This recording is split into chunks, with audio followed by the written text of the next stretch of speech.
स्वामी विश्व धर्म की जय। हिमाणी माता की जय।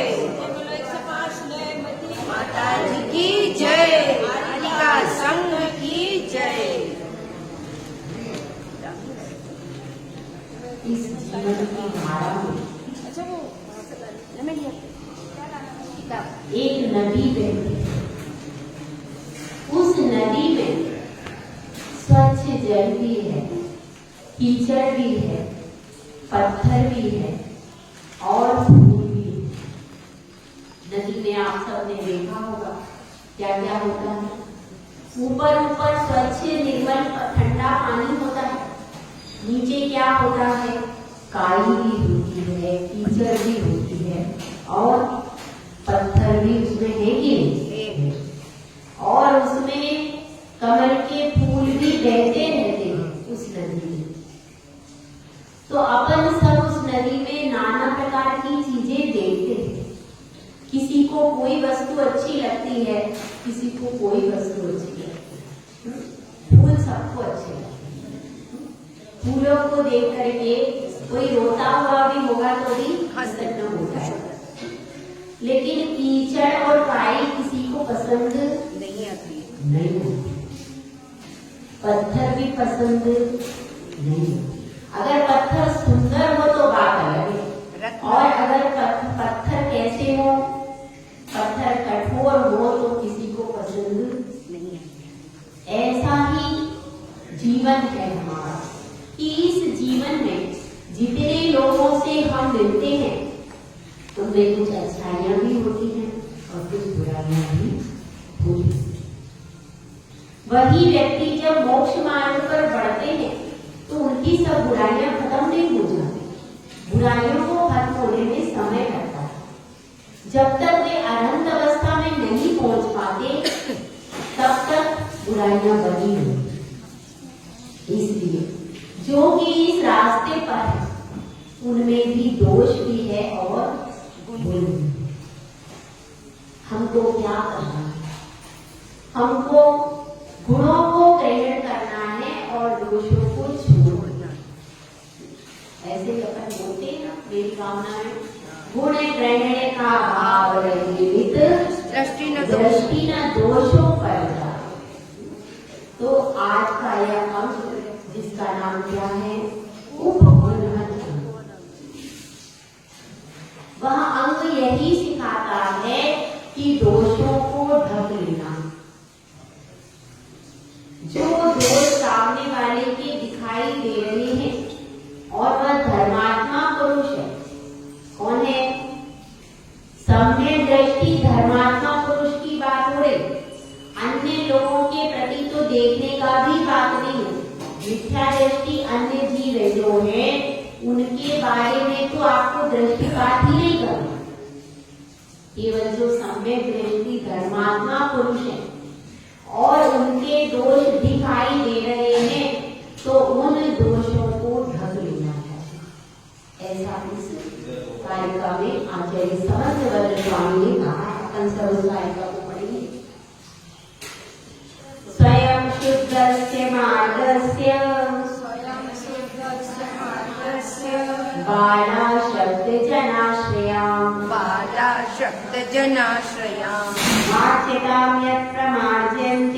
वाच्यतां यत् प्रमार्जन्ति यद्वदन्ति उपगूहनम्। उपगूहन अंग के बारे में बताया है। स्वयं शुद्धस्य मार्गस्य, यह मोक्ष का मार्ग कैसा है? शुद्ध है कि अशुद्ध है? मार्ग शुद्ध है। मार्ग में कोई कमी नहीं है। मार्ग में कोई कीचड़ नहीं है। मार्ग में कोई गंदगी। मोक्ष का मार्ग एकदम सरल है। जो सरल होता है वही मोक्ष मार्ग को प्राप्त कर पाता है। लेकिन समस्या ये है कि चलने वाले अनेक प्रकार के जीव हैं। अनेक प्रकार के जीव इस रास्ते पर चलते हैं। अब आप देखिए, रास्ते पर चलते हैं बहुत सारे लोग। एक्सीडेंट सबका होता है क्या? नहीं। 99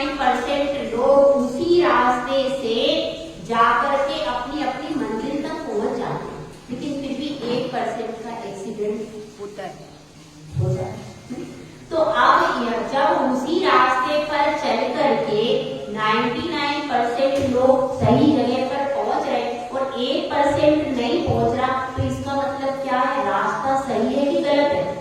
सही है। रास्ता सही है। इससे ये प्रूव हो जाता है कि रास्ते में कोई कमी नहीं, रास्ता एकदम सही है।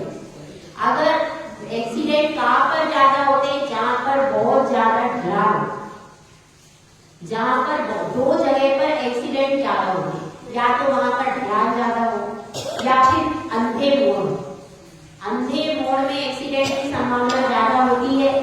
जब घाटियों की स्थिति होती है, पहाड़ या घाटियां जिसमें सामने वाला दिखता नहीं और स्पीड से आप जा रहे हैं, आपने गाड़ी मोड़ ली, सामने वाले ने भी आपको देख नहीं पाया, आपने भी नहीं देख पाया, तो क्या हो जाएगा? उस अवस्था में एक्सीडेंट की संभावना ज्यादा। क्यों? क्योंकि उस रास्ते में घुमाव है। सरल रास्ते में कभी भी एक्सीडेंट की संभावना नहीं है, अगर आप सावधानी से चलाओ गाड़ी। अगर आप सावधानी से चला रहे हो, हाईवे है, सारी उसमें लाइनिंग पड़ी हुई है, तो आपको संभावना नहीं है। लेकिन कोई घाटी हो, अंधा मोड़ हो, घाटिया में, तो उसमें संभावना है कि नहीं? उसमें संभावना है ज्यादा। और जिसमें फिसलन का मार्ग हो, कहीं पर कैसे होते हैं, जैसे कि स्लोप टाइप, उस स्लोप में आप एकदम स्लो नहीं कर पाए तो गाड़ी आपकी फिसल जाएगी। लेकिन मोक्ष मार्ग ना स्लोप वाला है ना घुमाव वाला, तो एकदम स्ट्रेट हाईवे है, एकदम स्ट्रेट हाईवे है। तो जहाँ पर हाईवे बना हो, एकदम साफ सुथरा मार्ग हो और उसमें भी कोई फिसल कर गिर जाए, तो इसमें गलती उसकी होती है कि हाईवे की होती है? स्वयं की गलती होती। यही बात यहाँ पर आचार्य परमेश जी बता रहे हैं कि मार्ग शुद्ध है। सबसे पहले तो हमको यह विश्वास होना चाहिए कि मोक्ष का मार्ग एकदम सही है। कुछ लोग कहते हैं भैया इसमें बहुत तपस्या है, बहुत कठिन मार्ग है, हाँ हम कैसे चलेंगे, कैसे करेंगे, बहुत ज्यादा कठिन मार्ग है। तो मार्ग कठिन तो है, मार्ग कठिन है, लेकिन मार्ग घुमावदार नहीं है और फिसलन वाला भी नहीं। रास्ता तो सीधा है, लेकिन आपको चलने के लिए मेहनत करनी पड़ेगी। बिना मेहनत के इस मंजिल तक नहीं पहुंच सकते। जैसे कि एक राही होता है, तो वह सुबह से शाम तक लोग पहले पैदल चलते थे, तो अपना नाश्ता वगैरह बांध करके चलते थे, सुबह से शाम तक चलते रहते थे और अपने गंतव्य स्थल पर पहुंचते थे। इसी उसको कितना परिश्रम लगता है, कभी खाया नहीं बैठता, पहले लोग मीलों पैदल किया करते थे, इसीलिए स्वस्थ रहते थे। अब शरीर की आपकी वर्जिश, क्योंकि सबसे बड़ा व्यायाम है पैदल चलना, पूरी बॉडी को वह क्या कर देता है, पूरी बॉडी को एकदम प्रपोर्शन में लेकर के आ जाता है पैदल चलना। सारे व्यायाम उससे हो जाते हैं, क्योंकि पूरे पॉइंट दब जाते हैं आपके पैदल चलने। तो पहले लोग पैदल चलते थे, इसीलिए पैदल चलने से फिर क्या होता था, भूख अच्छी लगती थी, भोजन अच्छे से कर लेते थे और भोजन भी वो ठोस आहार करते थे। अब तो जो बाहर की वस्तुएं पहले खाते ही नहीं थे, सब घी दूध प्योर माल खाते थे और व्यवस्थित मेहनत करते, मेहनत भी उतनी करते थे और उतना ही भोजन, तो दोनों प्रकार से शरीर अच्छा रहता था। तो अब क्या स्थिति बन गई है कि हम शरीर से व्यायाम बिल्कुल भी, पैदल तो चलना ही नहीं चाहते। सबसे पहले कोई व्यायाम नहीं करता था, आप पुराने लोगों से पूछिए, कोई भी पुरानी महिलाएं, आपकी दादी नानी, कोई व्यायाम, लेकिन पैदल वो जरूर चलती, परिक्रमा लगाते थे, पैदल चलते थे। तो पूरा व्यायाम क्या होता था, पैदल चलने में सारा व्यायाम हो जाता और आगे कोई व्यायाम करने की जरूरत नहीं होती। मंदिर पैदल आते थे, दुकान पैदल जाते थे, हर काम उनको कैसे होता था, पैदल चलता। अब यहाँ पर बात चल रही है लंबा जरूर है, लेकिन मार्ग अशुद्ध, मार्ग में कोई अशुद्धि नहीं। तो स्वयं शुद्धस्य मार्गस्य बाला शब्द जनाशय। बाल मतलब कौन होते? बाल मतलब होता है अज्ञानी व्यक्ति। तो अज्ञानी व्यक्ति तीन प्रकार के होते हैं। एक होते हैं चारित्रवान। क्या होते हैं? चारित्रवान। एक होते हैं तपवान। एक होते हैं चारित्रवान, एक होते हैं तपवान। तपवान, वान नहीं, बाल। तीन प्रकार के बाल यानी अज्ञानी मनुष्य होते। हाँ, चारित्रवान, तपवान और ज्ञानवान। अभी जैसे होते इसको समझिए। बाल का अर्थ है उनसे कोई ना कोई चूक हो जाती है। जैसे कि चारित्रवान में कौन आता है? मुनिराज है, माता जी है, शुल्लक जी है। ये सब किसमें आते? जिन्होंने चारित्र को धारण कर लिया लेकिन उनसे कुछ गलती हो जाती। ऐसे व्यक्ति किसमें आएंगे? चारित्रवान में। दूसरा क्या है? तपवान।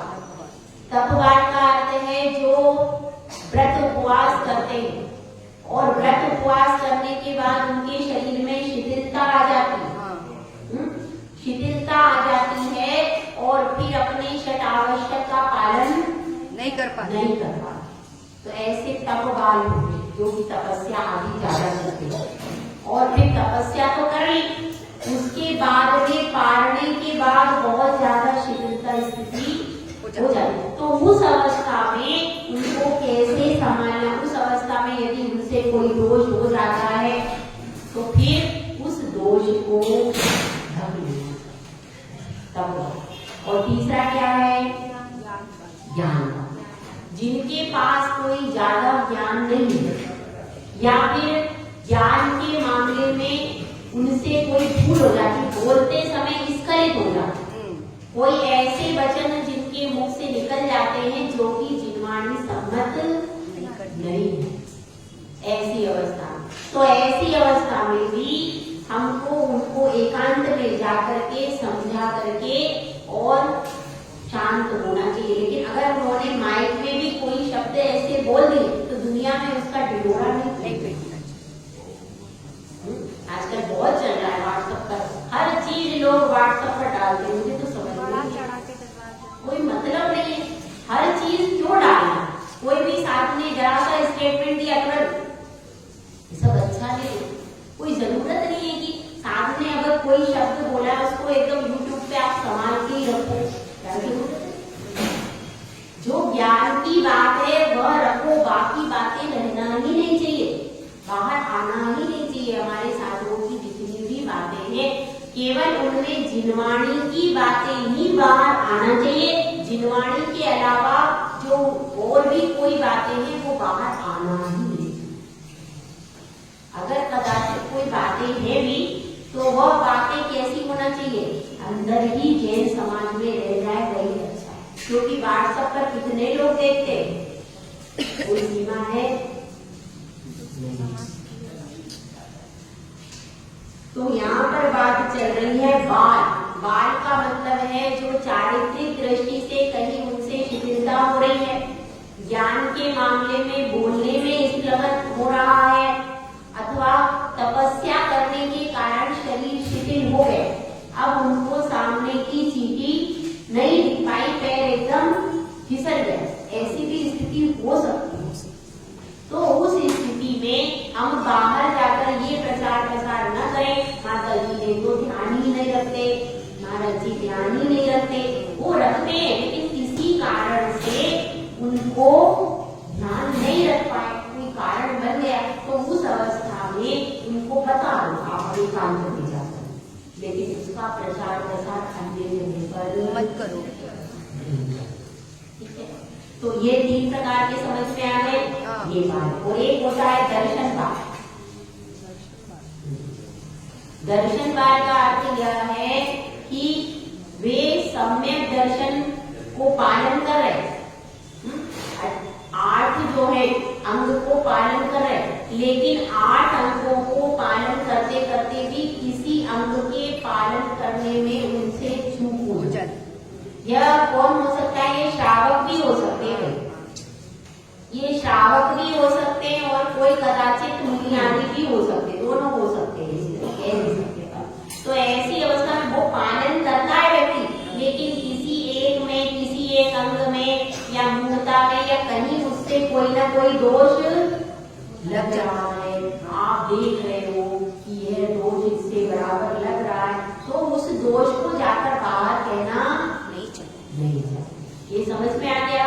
दर्शन बार का अर्थ है जो सच्ची श्रद्धा से कभी कभी थोड़ा सा च्युत हो जाता, तो भी आपका क्या कर्तव्य है कि उस दोष को बाहर प्रकट नहीं करना। ठीक है, ये हो गया। बाल हो गए 4 प्रकार के। अब अशक्त जनाशय, अशक्त जन, अशक्त जन का अर्थ यह है कि वह व्यक्ति बीमारी के कारण शरीर से बहुत कमजोर हो गए।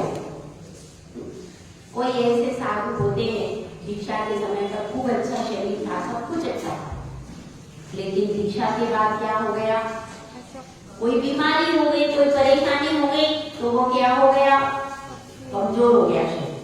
अब शरीर कमजोर हो गया तो जितना बढ़िया पालन वो पहले करते थे, अब उतना अच्छा पालन नहीं कर पा रहे, नहीं कर पा रहे, तो उनसे गलती की संभावना होती है। जब कोई बीमारी हो जाए, कोई प्रॉब्लम हो जाए, तो शरीर कमजोर जब पड़ता है ना, तो आप पालन पूरा नहीं कर सकते। होता है कि नहीं? ऐसा होता है।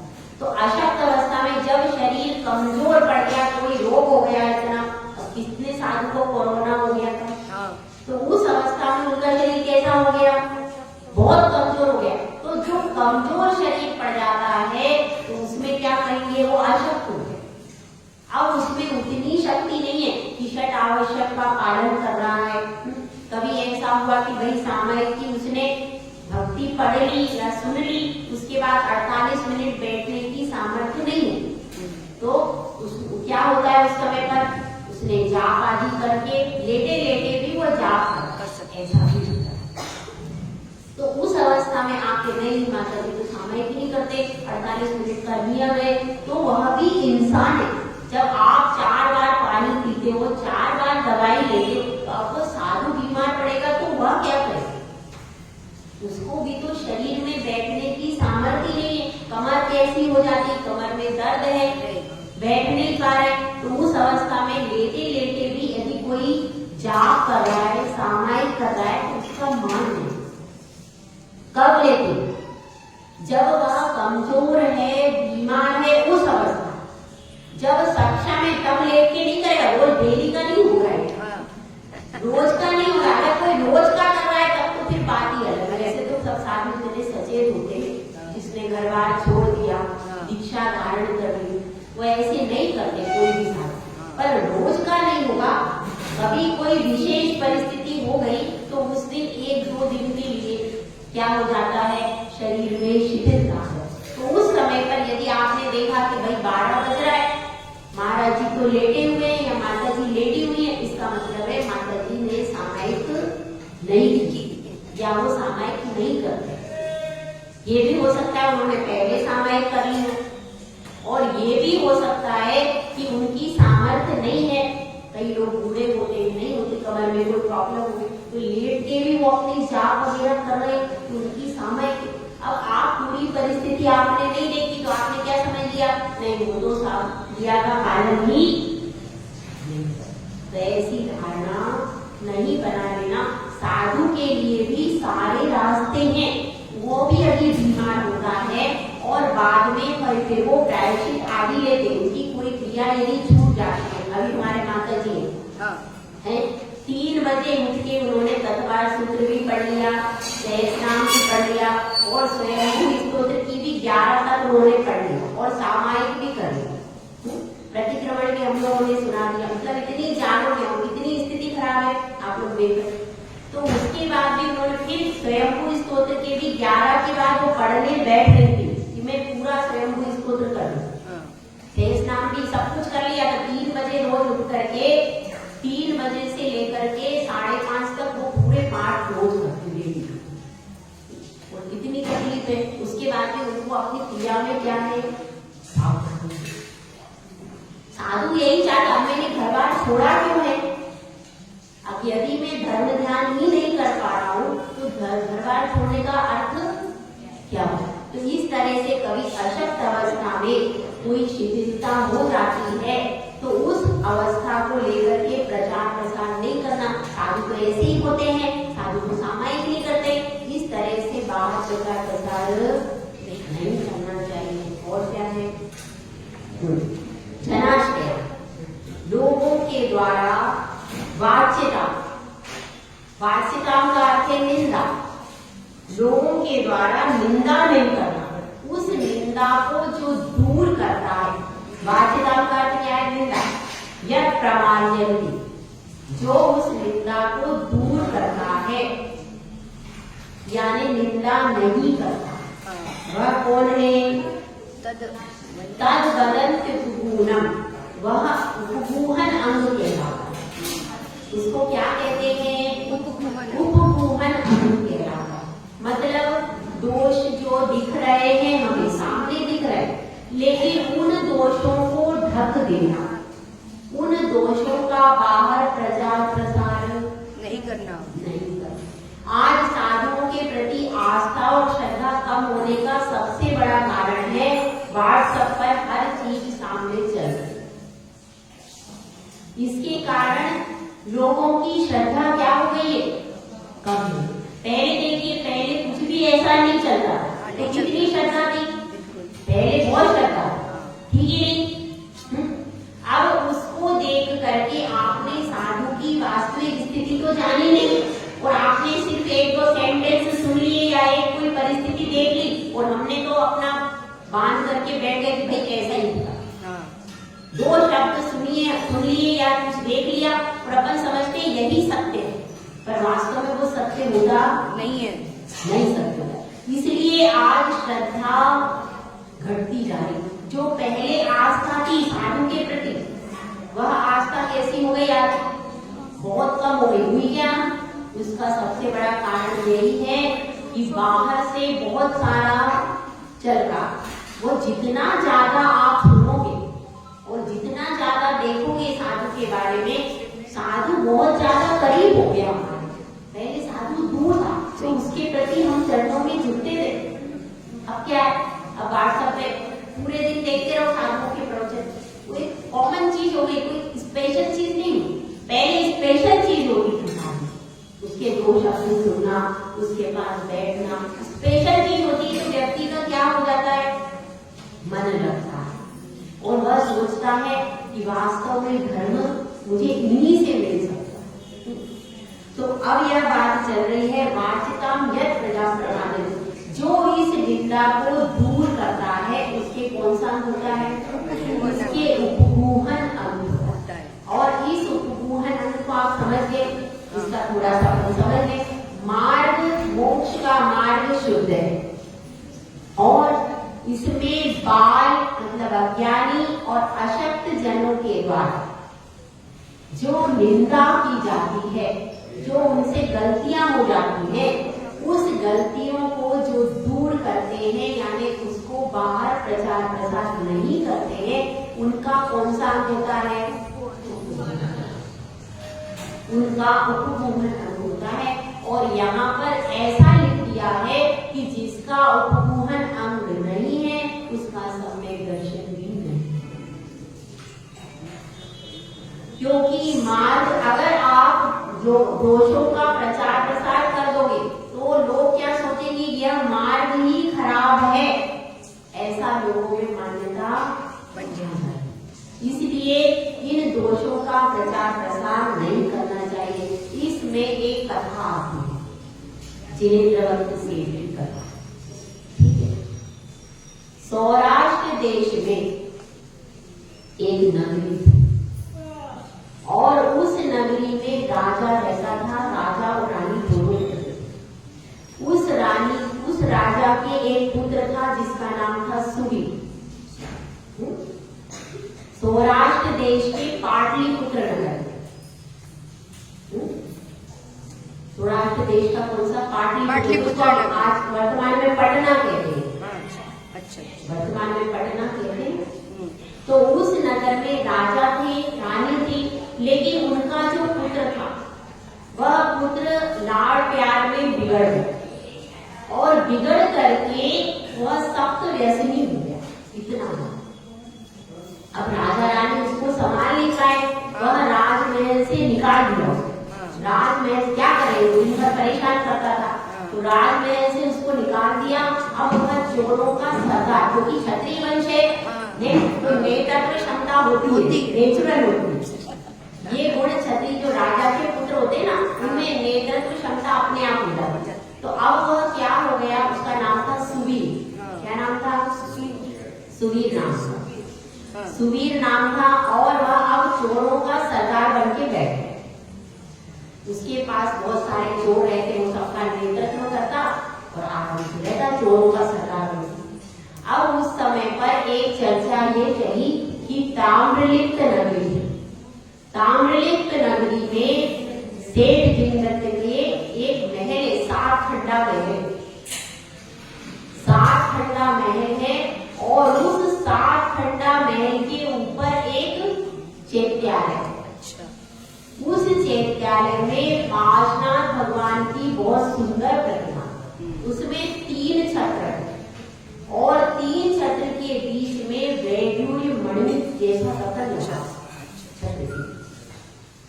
अब चोर इसी तरह के काम करते हैं, कहाँ क्या है उनको पता है। तो अब उनको यह पता चला कि वह रत्न है और वह रत्न यदि मिल जाए तो उनको जिंदगी भर चोरी करने की जरूरत नहीं पड़ी। तो अब वह सुवीर नामक जो सरदार था, वह अपनी चोरों की सभा में बैठ करके चोरों से कहता है कि कौन ऐसा वीर है जो उस रत्न को ला सके। तो सूर्य नामक एक चोर होता है, उस सभा में सूर्य नामक चोर बैठा है। वह कहता है कि मैं उस मणि की बात क्या करते हो, मैं तो इंद्र के मुकुट की मणि भी ला सकता। और ऐसा कह करके अब वह वहां से सूर्य नामक चोर निकल जाता है और उसने लक्ष्य बना लिया कि मुझे तो ताम्रलिप्त नगरी में जाना है और उस रत्न को लेकर आना। लेकिन कैसे लाए, वहां पर कहाँ पर था? चैत्यालय में था। तो वह पहले पता करता है कि चैत्यालय में कौन जा सकता है। तो उसको पता चलता है कोई साधु आगे ही जा सकते और अजनबी को तो रखेगा ही नहीं। साधु यदि कोई होते हैं तो सेठ कैसा है, सम्यक रहती है, तो साधुओं को वंदना के लिए वहां पर अपने नगर चैत्यालय में जाता है। तो वह क्या करता है, वह क्षुल्लक का रूप धारण कर लेता है। क्षुल्लक का रूप धारण करता है। वो पहले नगरी में नहीं जाता, नगरी के आसपास जो होता है, आसपास के कई नगरों में बिल्कुल सब कुछ याद कर लेता है, जिनवाणी का स्वाध्याय कर लेता है, बढ़िया प्रवचन करता है और उपवास आदि करता है। एक क्षुल्लक की जो चर्या होती है, एक समय भोजन करना, सामायिक करना, स्वाध्याय करना, सब वो सीख लेता है पूरा पूरा। मतलब सब लोग, किसी को पता नहीं, सब क्या समझते हैं कि ये क्षुल्लक महाराज बिल्कुल चर्या बिल्कुल बढ़िया करता है इसको। तो लोग बहुत मतलब प्रशंसा करते हैं उनकी कि क्षुल्लक जी बहुत तपस्वी है। तो उनकी प्रशंसा इसके पास पहुंचती, सेठ के पास भी पहुंचती, ये सब सेठ के पास।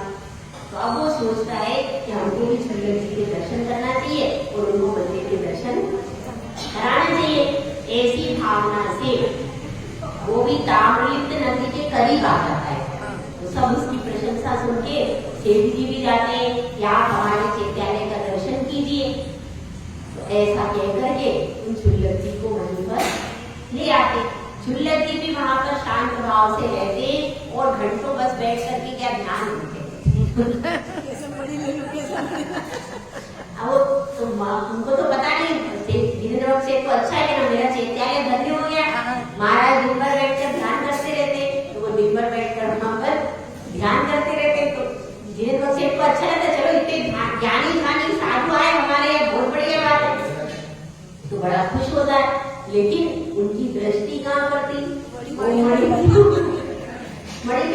वो सेठ तो उसने तो वो तो यही क्षुल्लक वास्तविक महाराज है, वास्तविक है, उसको नहीं मालूम कि ये नकली है, उसको क्या मालूम, उसको नहीं पता।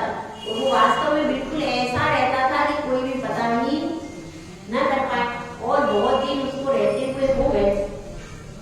अब सेठ क्या करते थे कि कहीं जाना होता था तो उसी के सुपुर्द कर देते थे। भाई अच्छा। दिन भर बैठे रहता था, वहीं रहते थे वो दुल्हन, तो उसी के सुपुर्द करके चले जाते थे। एक बार ऐसा होता है, सेठ काम से जाते यात्रा के लिए, क्योंकि उनका तो व्यापारी थे वो, तो जाते थे दूसरी जगह में कहीं पर सामान लेने के लिए जाना आना रहता था। तो वह व्यापार के उद्देश्य से यात्रा के लिए बाहर जाते हैं, और वो जो परिवार के लोग थे वह सारा सामान वगैरह पैक करते, उसमें सारे उलझ रहे थे। तो वह सेठ तो चले गए और वो सारा सामान जमाने में उसमें लग रहे थे परिवार का, तो किसी का भी ध्यान उधर नहीं गया। सुल्लभ जी के और विश्वास हो गया, भैया सुल्लभ जी रह रहे वहां पर, तो कोई दिक्कत नहीं है, मैं वो तो मंदिर खुला भी है तो कोई दिक्कत नहीं है, ऐसी सबकी धारणा बनी। अब रात के 12 बजे, और 12 बजे उन्होंने सोचा कि अब सेठ जी गए हैं, परिवार वाले सब सो रहे थे, थके हारे होंगे, तो अब मैं क्या करूं, अब मैं ये रत्न निकालूं। अब उसने क्या किया, वह रत्न निकाला और निकाल करके वो जाने लगा। अब उसके जो पहरेदार थे सब ठंडा उठे, तो उन्होंने सोचा ये क्षुल्लक जी है, कहीं जा रहे होंगे शुद्धि बुद्धि के लिए, तो उन्होंने ज्यादा ध्यान नहीं दिया। अब ध्यान नहीं दिया, लेकिन अब क्या हुआ कि वह मणि का प्रकाश होने लगा। वैडूर्य मणि जो होती है नीले रंग की होती है, उसमें से बहुत प्रकाश, तो वह प्रकाश क्या होता है, वो दुपट्टे में छुपा रहा था, दुपट्टे में वो छुप नहीं पा रहा था, तो कोतवाल पीछे लग गए।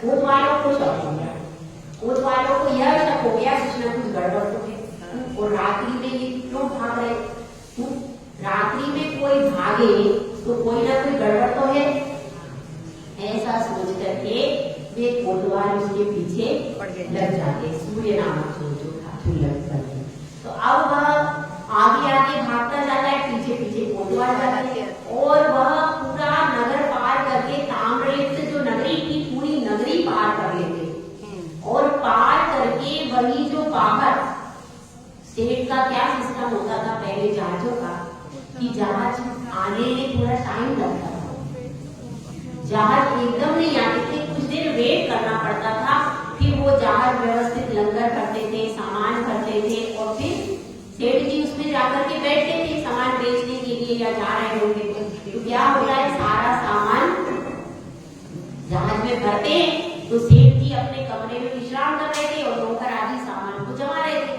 बेचने के लिए ले जा रहे होंगे। तो ऐसी अवस्था में सेठ जी वहां बाहर जो विश्राम का स्थान था उस अतिथि भवन में बैठे हुए थे, और अब यह क्षुल्लक जो चोर थे ये भी वहीं पर आ जाते थे, और आकर के वहां चिल्लाते कि मेरी रक्षा करो, मेरी रक्षा करो, ऐसा बोलते। अब घबरा बुरा था, जब पुलिस को पकड़ के ले जाएंगे। तब सेठ जी सोचते हैं इसका वेश क्या है भैया, ये तो क्षुल्लक, वो सब पूरी नगरी में आसपास में सब लोग क्या जानते हैं, ये बहुत अच्छे हैं, ये क्षुल्लक जी है। और अब ये चोर था, ये तो किसी को पता नहीं है ये तो चोर है, लेकिन लोग ड्रेस क्या है इसकी, क्षुल्लक की। यदि इस अवस्था में कोतवाल इसको पकड़ करके ले जाते हैं और कारागार में डाल देते हैं, तो नगर में क्या प्रचार प्रसार होगा, क्षुल्लक चोर होते हैं, ये प्रचार प्रसार होगा कि नहीं। इसलिए अभी तो इसकी रक्षा करना ही योग्य है, तो वह कहते हैं कोतवाल को बुलाते, कोतवाल को बुला करके कहते हैं सेठ जी कि देखो मैंने ही इस मणि को बुलवाया था, क्षुल्लक जी से मैंने कहा था कि आप मणि लेकर के आओ, तो ये मेरे कहने से लेकर के आए हैं, इसलिए इनको छोड़ो। तो कोतवाल जब इन बात